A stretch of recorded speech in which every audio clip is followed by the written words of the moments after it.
Daulatabad fort, যার পরতে পরতে রয়েছে অনেক রহস্য, অনেক অজানা ইতিহাস।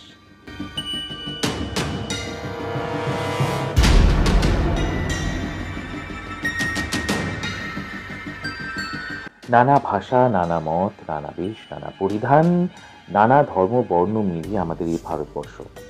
আর এই ভারতবর্ষের ইতিহাসের ব্যাপ্তিও কিন্তু বিশাল, এবং এই ভারতবর্ষের সম্পূর্ণ ইতিহাস, সমগ্র ইতিহাসকে একটি পাঠ্যপুস্তকে লিপিবদ্ধ করা, পাঠ্যপুস্তকে আমাদের সামনে নিয়ে আসাও যেমন অসম্ভব, তেমনি আমাদেরও এই এক জীবনের মধ্যে সমগ্র ইতিহাসটাকে জানাও কিন্তু কম অসম্ভবের কিছু নয়। এরকমই একটি ঘটনা ভারতবর্ষের মহারাষ্ট্র রাজ্যের ঔরঙ্গাবাদ, এই অঞ্চলটিকে আমরা কম বেশি অনেকেই চিনি।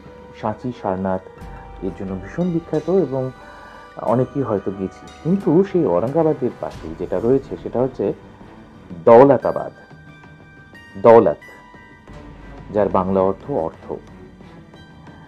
বাণিজ্যিকভাবে এই অর্থ কেন্দ্রিক একটি গ্রাম, যাকে দৌলত থেকেই দৌলতাবাদ নাম দেওয়া হয়েছিল, সেইখানে গড়ে উঠেছিল একটি দুর্গ, দৌলতাবাদ ফোর্ট, যার পরতে পরতে রয়েছে অনেক রহস্য, অনেক অজানা ইতিহাস।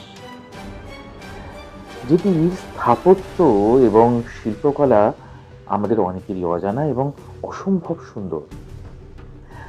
এমন একটি অদ্ভুত এবং বেশ মজার বিষয় হলো, সেই দুর্গটিকে এমনভাবে প্রস্তুত করা হয়েছিল, যেমনভাবে বানানো হয়েছিল, তৈরি করা হয়েছিল, যে সেই দুর্গটিকে কোনো যুদ্ধেই কেউ জয় করতে পারেনি। এরকম অনেক অজানা ইতিহাস, অনেক অজানা তথ্য নিয়ে আপনাদের সামনে আসছে ইতিহাসের আয়নায় দৌলতাবাদ ফোর্ট, পরিবেশনায় ডিসকভার চন্দননগর। নামটি শুনলে মনে হবে যে চন্দননগরেই হয়তো বিভিন্ন জিনিস তারা ডিসকভার করছে, তা কিন্তু নয়। ভারতবর্ষের বিভিন্ন অঞ্চলের বিভিন্ন জায়গার স্থাপত্য, বিভিন্ন ইতিহাসকে সামনে তুলে ধরছে ডিসকভার চন্দননগর। আজ আমাদের সকলের কাছে ভীষণ পরিচিত নাম, এবং এই যে তথ্য অনুসন্ধান, তার দায়িত্বে রয়েছে আমার বাল্যবন্ধু, আমার ভীষণ কাছের বন্ধু অনির্বাণ সাহা। ভীষণ ভালো কাজ করছে, এবং তাদের এই তথ্য অনুসন্ধানের জন্য এবং এই বিভিন্ন রকমের ইতিহাসকে সামনে আনার জন্য আমিও অনেক কিছু জানতে পারছি। আর এবারের যে বিষয়, অর্থাৎ ইতিহাসের আয়নায় দৌলতাবাদ ফোর্ট, এখান থেকে আপনারাও কিন্তু অনেক কিছু জানতে পারবেন।